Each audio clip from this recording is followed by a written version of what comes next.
नमस्कार, आप जुड़ चुके हैं वैली एक्सप्रेस न्यूज के साथ। जम्मू कश्मीर में असेंबली सेशन लगा हुआ है और सेशन में बड़े बड़े नेतागण ये कह रहे हैं कि हमारी सैलरी जो है वो 5-5 लाख की जाए, 3 लाख की जाए, कोई 2 लाख बोल रहा है।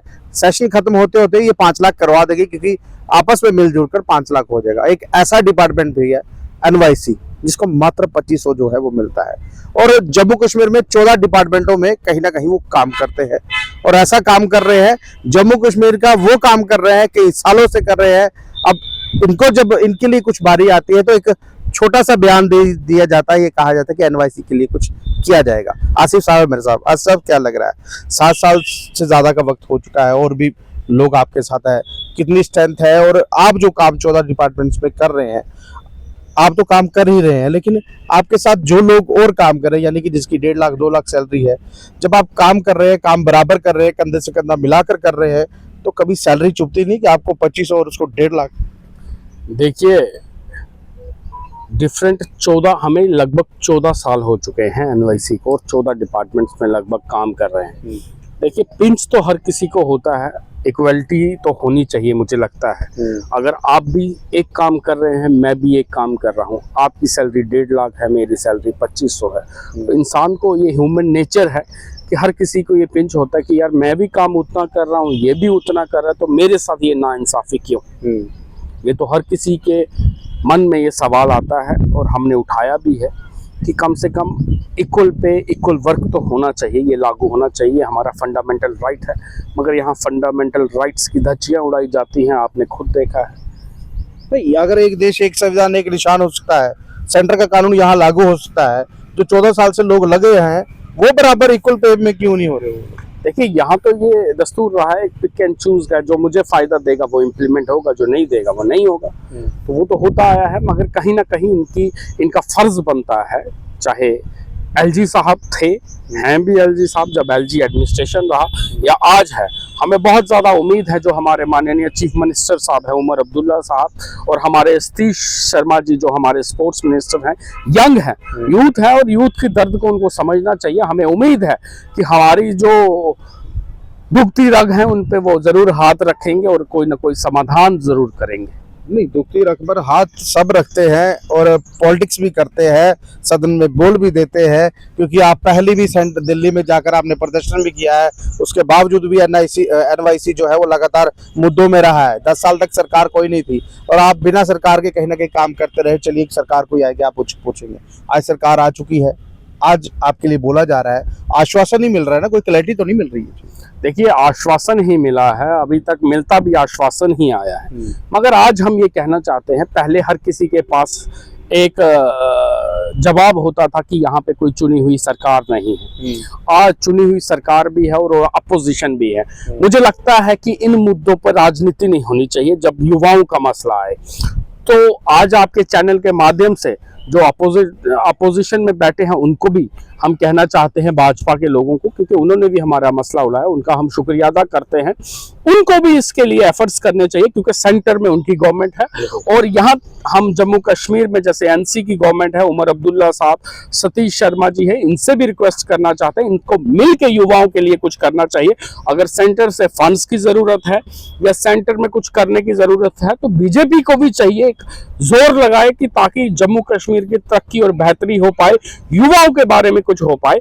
अगर ये कलेक्टिवली काम करेंगे, अगर BJP भी चाहती है और NC भी चाहती है कि NYC का या अपने खेल का या बाकियों का मसला हल होना चाहिए, तो मुझे लगता है कलेक्टिवली इनको भी एफर्ट्स करने चाहिए। LG साहब को बोलना चाहिए, पहले तो LG साहब ही थे, अब तो चीफ मिनिस्टर साहब है, चीफ मिनिस्टर साहब को भी हम बोलेंगे और BJP वालों को भी बोलेंगे कि आपको भी सेंटर्स को, प्राइम मिनिस्टर साहब को, होम मिनिस्टर साहब को ये कन्विंस करना चाहिए कि हमारा जो जम्मू कश्मीर का युवा है वो 2,500 हजार रुपया सैलरी दे रहे हैं, किस तरीके से वो अपनी फैमिली चलाएंगे, इनको भी हमारा दर्द रखना होगा। अगर रखते भी हैं, जिस तरीके से इन्होंने हमारे मुद्दे उठाए, हम इनका भी शुक्रिया अदा करना चाहते हैं जिन्होंने हमारे मुद्दे उठाए, मगर मुद्दे उठाए इसका समाधान भी इन्होंने कराना है।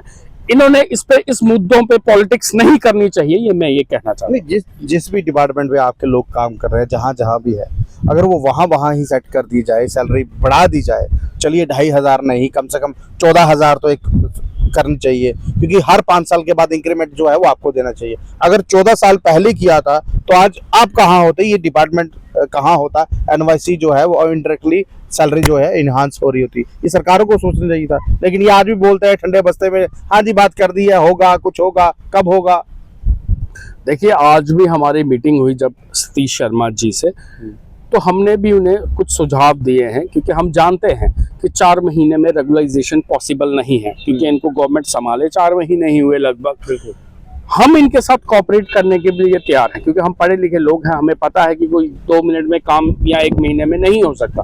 मगर हमने जो हमारी डिमांड है, कम से कम इंस्टेंट हमें एक रिलीफ दिया जाए, जिससे हम अपनी फैमिली को चला पाएं, अपने बच्चों को उनका पालन पोषण कर पाएं। तो उस हिसाब से हमारी सैलरी इनहेंस की जाए, और साथ ही साथ में हमारा पॉलिसी का जो है वो चलाया जाए, पॉलिसी का भी एक सिस्टम चला जाए, प्रपोजल चलाया जाए, जिससे हमें रेगुलाइज भी किया जाए। एक चीज पूछूंगा आपसे, अगर आप देखिए, आपको 2500 सैलरी मिलती है, यूनियन टेरिटरी के तहत यहाँ पर मिनिमम वेज एक्ट लागू हुआ था, वो चीज आप पर लागू हुई? वो देखिए, वो तो जम्मू कश्मीर में तो मिनिमम वेजेस अभी आपको पता है लागू ही नहीं है, किसी पे भी नहीं है, तो हम पे कहाँ करेंगे। होना चाहिए, ये तो हम भी कहते हैं, जिस तरीके से लद्दाख में हो रहा है उस तरीके से वो भी एक यूनियन टेरिटरी है और जम्मू कश्मीर भी एक यूनियन टेरिटरी है। बहरहाल देख लीजिए, जम्मू कश्मीर में जो एनवाईसी है 14 डिपार्टमेंटों में काम कर रहे हैं, पिछले 14 साल से लगे हुए हैं। और सबसे बड़ी बात, ये वो लोग हैं जो डिपार्टमेंटों में अपनी सेवा पूरी दे रहे हैं 24 घंटे। जब सैलरी की बारी आती है, एक 1.5 लाख ले रहा है और एक 2500 ले रहा है, और हमारे एमएलए ये कहते हैं 5-5 लाख कर दीजिए। जनाब, अगर आपको 5 लाख दे दिया, आप देखिए, आप सबसे बड़ी बात है, आप सेवा करने आए थे। जब आपने चुनाव लड़ा था, आपने ये कहा था कि मैं जनता की सेवा करूंगा, इसलिए जनता मुझे वोट डालेगी। आज जनता ने वोट आपको दे दिया है, यही वो लोग हैं जिन्होंने वोट आपको डाला होगा। अगर आपने वोट लेकर ये कह रहे हैं 5 लाख सैलरी लेनी, तो सैलरी छोड़ दीजिए ना। आपको क्या करनी है सैलरी, क्योंकि आप तो सेवादार हैं। जैसे प्रधानमंत्री कहते हैं, मैं तो सेवक हूं जनता का, और अगर जनता का सेवक सैलरी छोड़ेगा, सबसे बड़ी बात, पहले प्रधानमंत्री को अपनी सैलरी छोड़नी चाहिए, उसके बाद ये जो एमएलए 5-5 लाख कह रहे हैं, फिर ये भी सैलरी छोड़ेंगे। और एनवाईसी के लिए जी, अगर मुझे लगता है जिस तरीके से आप देखिए, अगर सब एमएलएज अपनी सैलरी के लिए एक प्लेटफॉर्म पे आ सकते हैं, क्या ये जम्मू कश्मीर के युवाओं के लिए एक प्लेटफॉर्म पे नहीं आ सकते? हर कोई अपनी तरफ से एफर्ट्स करे। बीजेपी का सेंटर में रोल है तो वो सेंटर में एफर्ट्स करे, जम्मू कश्मीर में एनसी का है गवर्नमेंट है तो वो भी एफर्ट्स करे। जिस तरीके से मैं आज इनको कहना चाहूंगा, जिस तरीके से आप अपनी सैलरी के लिए एक मंच पे आके आवाज कर रहे हैं, उसी तरीके आपको जम्मू कश्मीर के युवाओं के लिए भी ये करना होगा। तभी जम्मू कश्मीर का युवा भी अच्छे से रह पाएगा, अच्छे से काम कर पाएगा, और जम्मू कश्मीर की तरक्की हो पाएगी। बहरहाल सत्ताधारी पार्टी तो कब करने से रही, 100 दिन का वक्त हो चुका है, 4 महीने के हो चुके हैं सरकार को बने हुए। लेकिन अब बात है विपक्षी दलों पर। भारतीय जनता पार्टी जब विपक्ष में बैठी है, उन्होंने बहुत से काम जो है वो करवाए हैं। देखिए, आपने इनकी आवाज उठाई है, आवाज ऐसे उठाई है, कम से कम पकड़ के रखिए। और ये लोग जो है, ये तब तक आप इस मुद्दे को न छोड़िए तब तक जब तक इनके लिए कुछ ना हो। ये सिर्फ एनवाईसी की बात नहीं है, जम्मू कश्मीर का जो युवा वर्ग है जो इस वक्त नौकरी कर रहा है, देखिए एनवाईसी है ना, इनको एएवाई की फायदा मिलेगा, ना बीपीएल का मिलेगा, ना कुछ किसी और चीज का मिलेगा, क्योंकि सरकारी संस्थान जो मिलते हैं फायदे, उनमें ये लोग नहीं आते, क्योंकि ये खुद सरकार का एक पार्ट बन चुके हैं। मात्र 2500 रुपए में, 2500 का क्या आता है, एक पैंट शर्ट आती है, अगर लेने आप जाएंगे तो 2500 की सिर्फ पैंट शर्ट आएगी, और इनको पूरे घर का जो गुजारा है वो करना है। क्या एक एमएलए कर पाएगा 2500 में गुजारा? अगर हाँ, तो राय जरूर रखिएगा और इनके साथ बात जरूर कीजिएगा, उनका मुद्दा जरूर उठाइएगा।